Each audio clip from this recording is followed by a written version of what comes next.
This is Tim from DigiVac, and I'm describing the interface for this Pumpdown controller that we created for a customer. So the purpose of the system is to automate the pump down of a high vacuum system and allow you to vent it safely without damaging any high vacuum components. So here we've got the pump down button, and when you press that, it allows the system to first rough out and then second connect the high vacuum pump.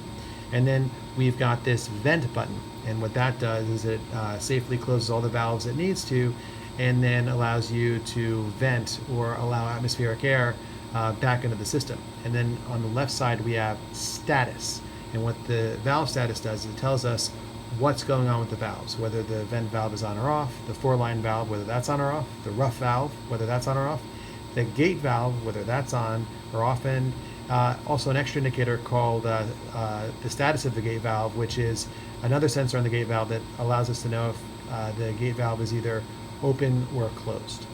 So here, if we press the pump down button,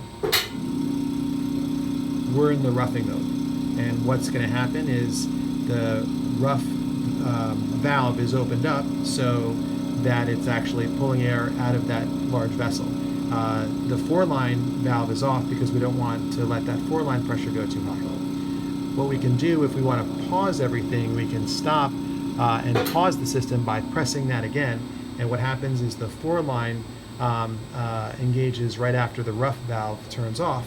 That allows the four-line pressure to reach a low enough vacuum and the system to sort of be in the idle form. And what we can do is when we're done pumping down, we can actually hit vent, and that'll bring the whole system up. So the four-line is still on, allowing the high vacuum pump to be ready, and then the vent is turning on. That's that sound that you're hearing.